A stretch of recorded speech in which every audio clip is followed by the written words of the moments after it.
Halo, nama saya Hensa Hendi Nugraha Bensis Tungkir. Saya adalah mahasiswa Universitas Airlangga jurusan Teknik Robotik dan Kecerdasan Buatan. Dan hari ini saya akan menceritakan tentang vektor, apa itu vektor, dan apa aja aturan-aturan yang ada di vektor. Saya akan menjelaskan dengan secara rinci. Tapi sebelum kita sampai ke sana, saya akan mulai dari yang dasar, yaitu esensi aljabar linear terhadap vektor.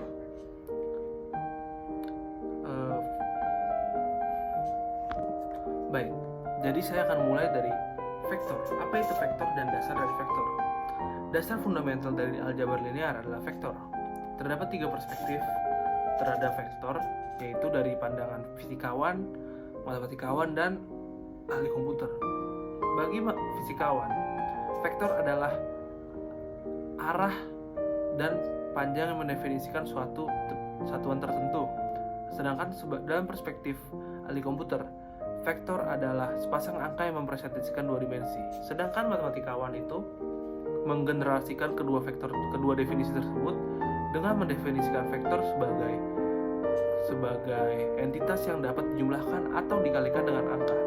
Meskipun abstrak, konsep ini sangat penting dalam aljabar linear.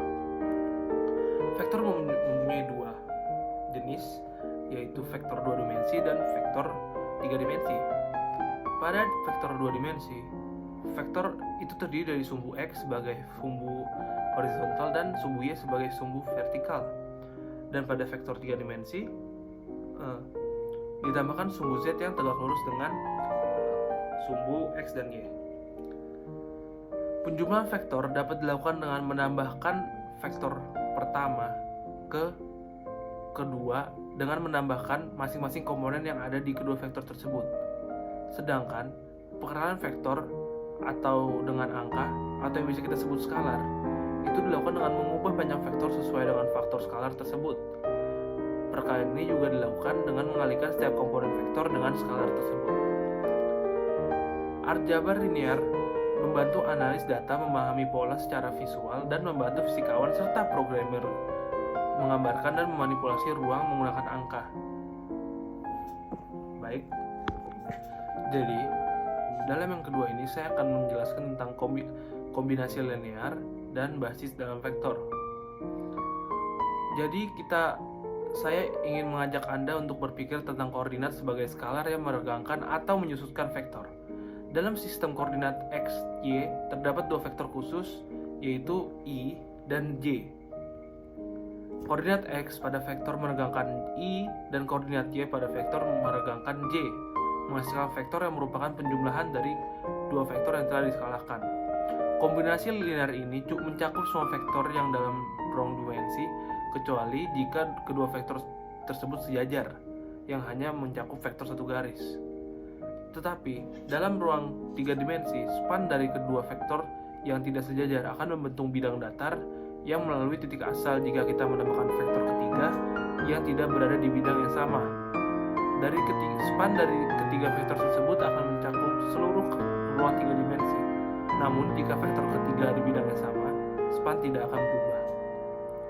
Konsep dependen dan independen linear juga diperkenalkan, di mana vektor yang redundan dan tidak menambah dimensi span disebut dependen linear, sementara vektor yang menambah dimensi span disebut independen linear. Basis dari ruang adalah kumpulan vektor yang independen linear dan mencakup seluruh ruang. Baik, sekarang saya akan menjelaskan tentang transformasi linear dan matriks. Transformasi linear adalah konsep penting dalam aljabar linear yang menghubungkan vektor dengan matriks dalam konteks 2 dimensi. Transformasi linear dan dapat dipahami melalui perkalian matriks vektor. Istilah transformasi di sini yang berarti fungsi yang dapat mengubah satu vektor input menjadi vektor output. Dalam visualisasi, kita dapat membayangkan setiap vektor input bergerak ke posisi vektor outputnya. Untuk menyederhanakannya, setiap vektor dianggap sebagai titik di mana ujung vektor itu berada. Transformasi linear ditandai dengan 2 sifat, semua garis tetap lurus dan asal atau origin tetap di tempat. Transformasi yang tidak melengkungkan garis dan menjaga asal tetap di tempat disebut transformasi linear. Misalnya rotasi, refleksi, peregangan yang menjaga garis-garis tetap sejajar dan berjarak sama. Informasi ini dikemas dalam bentuk matriks 2x2 di mana kolom pertama menunjukkan posisi baru dan kolom kedua posisi baru I, dan kolom kedua yang menunjukkan posisi baru J. Perkalian matriks vektor dilakukan dengan menemukan posisi baru vektor apapun setelah transformasi. Misalnya jika matriks transformasi itu adalah 0,0 dan 0-1,0, ini akan menunjukkan rotasi 90 derajat. Transformasi seperti share atau yang kita bisa sebut geser juga bisa digambarkan dengan matriks, misalnya 1,0, 1,1. Matriks-matriks ini menggambarkan bagaimana setiap titik di ruang dipindahkan oleh transformasi linear tersebut. Memahami transformasi linear sebagai pergerakan ruang yang menjaga garis-garis sejajar dan asal tempat memberikan fondasi kuat untuk memahami aljabar linear. Matriks bukan hanya sekumpulan angka, tetapi juga representasi transformasi ruang, memudahkan pemahaman konsep lanjutan seperti determinan, perubahan basis, dan nilai eigen.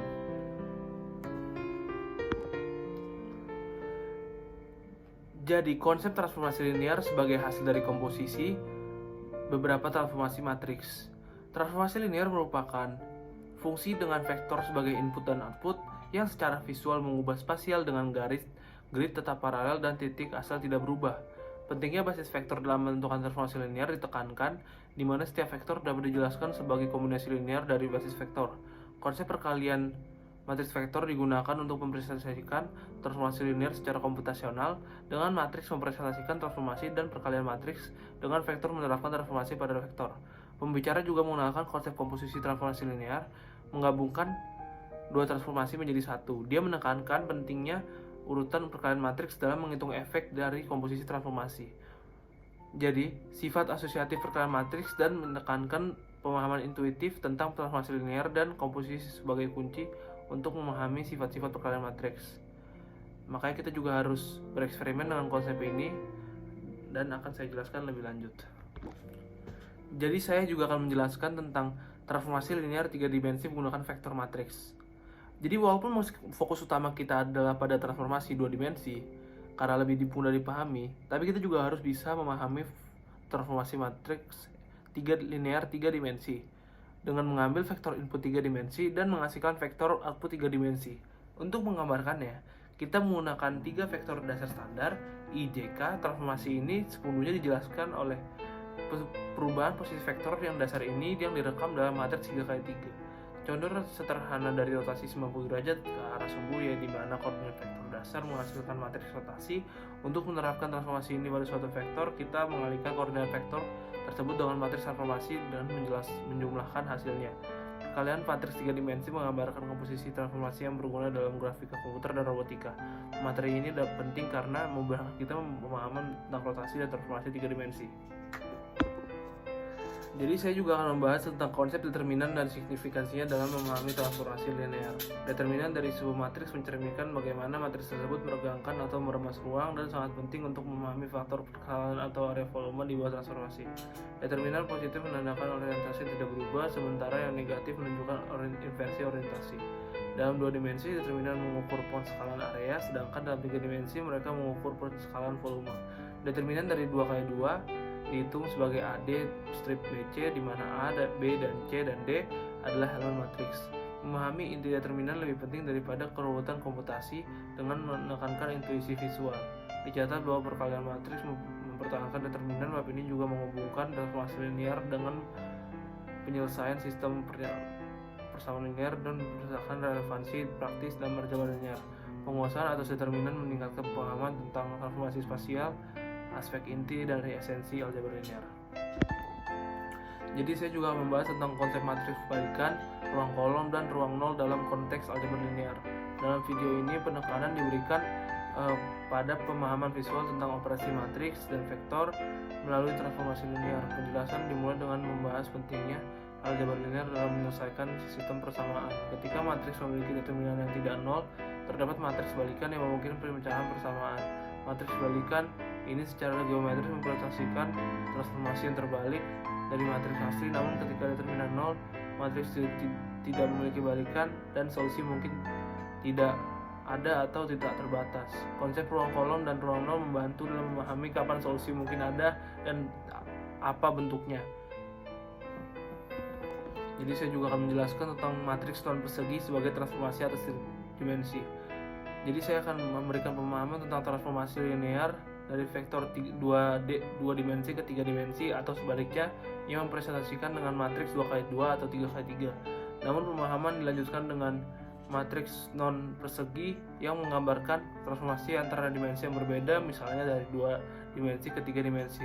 Penjelasan dilakukan dengan ilustrasi visual yang menunjukkan perbedaan antara ruang input dan output. Matriks yang mewakili transformasi ini memiliki jumlah baris yang berbeda dengan jumlah kolom, misalnya 3x2 atau 2x3, tergantung pada dimensi input dan output. Penekanan juga diberikan pada pentingnya interpretasi geometris matriks ini dalam konteks ruang dimensi dan terlibat. Pembaca diundang untuk merenungkan konsep-konsep seperti perkalian matriks dan sistem persamaan linear dalam konteks transformasi antar dimensi. Jadi saya juga akan menjelaskan tentang dot product dan duality. Essence dari dijelaskan bahwa produk titik atau dot product biasanya diperkenalkan dari awal kursus aljabar linear. Namun pada seri ini produk titik ini diperkenalkan setelah pemahaman tentang transformasi linear. Produk titik atau dot product antara dua vektor dihitung dengan mengalihkan pasangan koordinat mereka dan menjumlahkan hasilnya. Secara geometris, produk titik dapat dilihat sebagai proyeksi atau satu vektor ke arah vektor lain. Jika dua vektor mengarah ke arah yang sama, produk titiknya positif. Jika tegak lurus, produk titiknya 0. Jika berlawanan arah, produk titiknya negatif. Selain itu dijelaskan juga konsep dualitas dalam matematika, di mana produk titik dapat dipahami sebagai transformasi linear dari ruang 2 dimensi ke garis bilangan 1 dimensi. Transformasi linear yang dijelaskan matriks 1x2 yang setara dengan produk titik dengan vektor unit. Video ini menunjukkan bahwa produk titik bukan hanya alat geometris, tetapi juga untuk memahami transformasi linear dengan menunjukkan bagaimana vektor dapat dilihat sebagai perwujudan transformasi linear. Jadi saya juga akan menjelaskan tentang perkalian silang dalam aljabar linear, membagi menjadi dua bagian. Di bagian pertama dijelaskan pengenalan standar perkalian silang dimulai dengan 2 dimensi, di mana perkalian silang dua vektor V dan Y menghasilkan luas jajaran genjang yang mereka bentuk. Orientasi menentukan apakah hasil positif atau negatif, tergantung apakah V berada di kanan atau kiri W. Untuk menghitungnya digunakan determinan matriks yang kolomnya adalah koordinat V dan W. Kemudian dibahas perkalian silang antara 3 dimensi menghasilkan vektor baru. Panjang vektor ini adalah luas jajaran genjang yang dibentuk oleh 2 vektor awal, dan arah tegak lurusnya pada bagian tersebut ditentukan oleh aturan tangan kanan. Metode praktis untuk menghitung ini melibatkan determinan matriks 3D. Kolom pertama adalah vektor basis dan kolom kedua adalah koordinat vektor V dan Y. Pemahaman lebih mendalam tentang konsep ini akan dibahas di berikutnya. Jadi saya akan juga membahas tentang cara menghitung perkalian silang 3 dimensi antara dua vektor V dan Y. Menggunakan determinan dari matriks dan kolom pertamanya diisi dengan simbol I, J, K. Hasilnya adalah vektor yang panjangnya sama dengan luas jajaran genjang yang dibentuk oleh V dan Y dan W, dan arah tegak lurus terhadap kedua sesuai dengan aturan tangan kanan. Saya juga akan memperkenalkan konsep dualitas, yaitu transformasi linear dari ruang 3 dimensi ke garis bilangan yang dapat dipadankan dengan vektor unik di ruang tersebut. Transformasi ini dikaitkan dengan vektor dualnya dalam ruang 3 dimensi menghasilkan vektor hasil perkalian silang V dan Y. Pendekatan ini menghubungkan perhitungan dengan pemahaman vektor geometris, di mana perkalian silang menghasilkan vektor yang tegak lurus terhadap V dan W dengan panjang yang setara dan dengan luas jajaran genjang yang membentuk V dan W. Ini menunjukkan hubungan antara perhitungan dan interpretasi geometris dari perkalian silang. Jadi pada yang bagian ini saya akan menjelaskan tentang aturan Cramer. Jadi cara menghitung, meskipun metode Cramer bukan yang paling efisien, membantu dalam memperdalam pengetahuan teori sistem tersebut. Dengan melihat transformasi geometris dan penyelesaian sistem persamaan linear bisa dijabarkan dengan koordinat pada paralelogram yang dibentuk oleh vektor dimasukkan dan basis. Determinan matriks transformasi mempengaruhi skala area paralelogram yang menggunakan untuk menghitung vektor koordinat dan vektor masukan. Aturan Cramer menyatakan bahwa koordinat vektor masukan dapat ditemukan dengan membagi area paralelogram hasil transformasi dengan determinan matriks transformasi. Proses yang sama dapat diulang untuk koordinat lainnya. Aturan Cramer mengizinkan penyelesaian sistem persamaan linear dengan menggunakan data dari ruang output membuka wawasan geometris tentang hubungan antara determinan transformasi dan solusi sistem persamaan linear.